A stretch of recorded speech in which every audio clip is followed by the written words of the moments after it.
So to find out, the question was to find how many positive real, negative real, and imaginary roots, correct?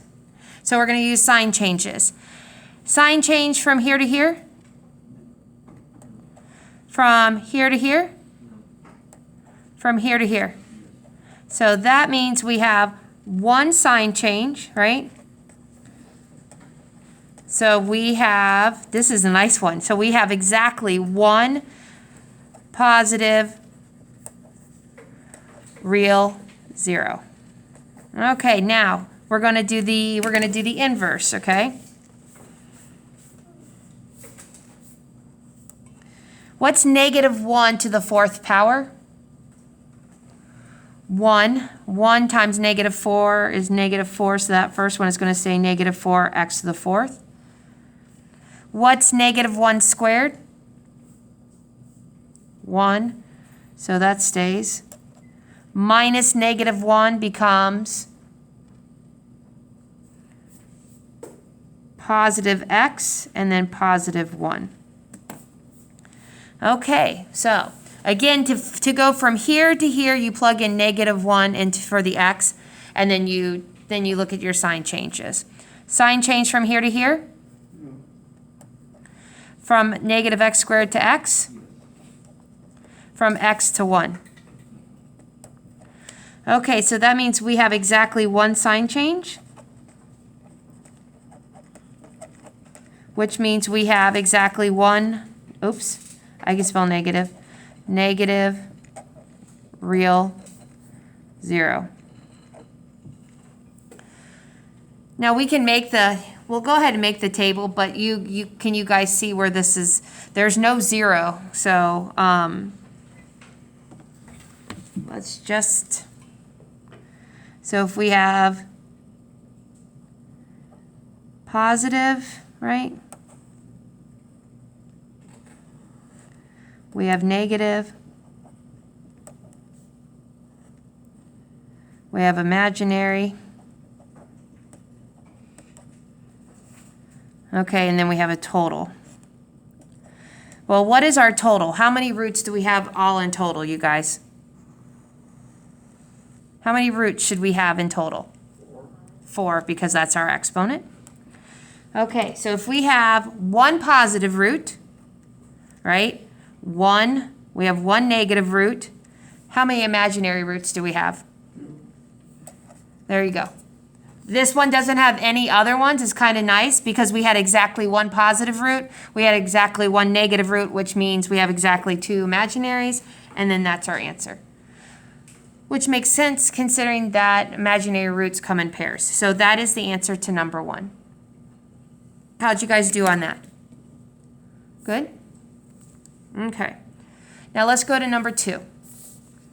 Number 2, when you see this little circle, that means composite. It means you're going to plug in G into F, okay? So I'm going to do negative 3 times negative x plus 8, which comes out to be 3x plus 24.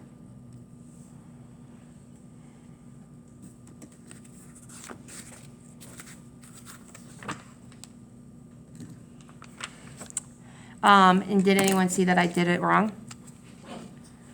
Were you going to tell me? Or is it first period and you guys are like, negative 3 times 8 should be negative 24.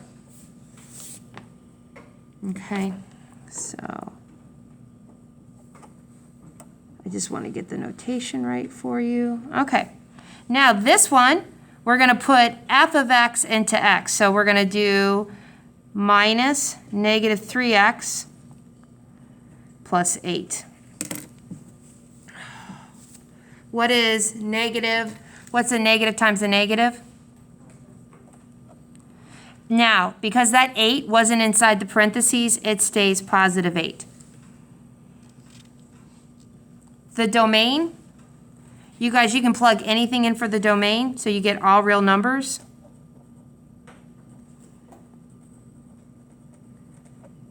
Now, if this was an x squared, you would have to find the axis of symmetry, because the axis of symmetry actually tells you your range.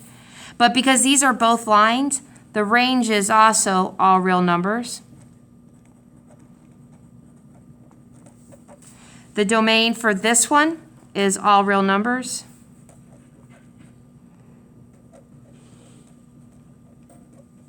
And the range is all real numbers.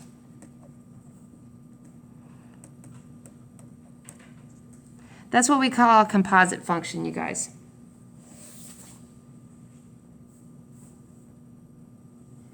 And you're done. Kind of nice, right?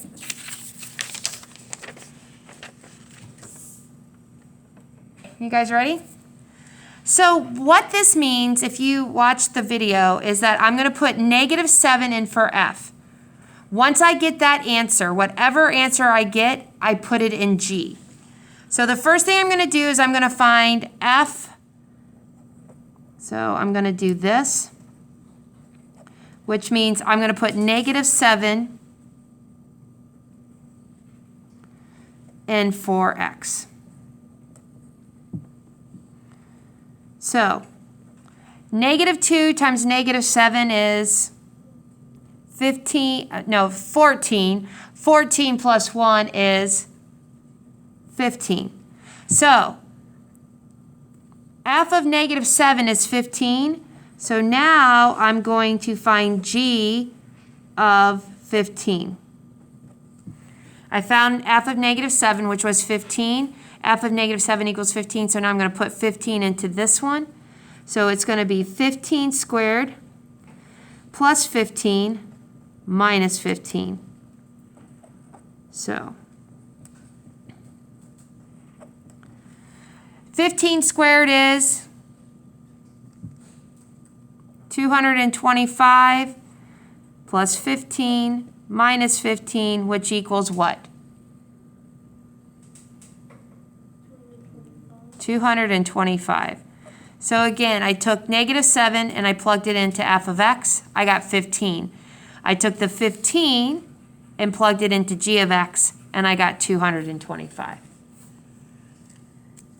So number 2 and number 3 were from Thursday and Friday's lesson. Number 1 was from last Monday's lesson, okay? Just trying to help you guys out, okay?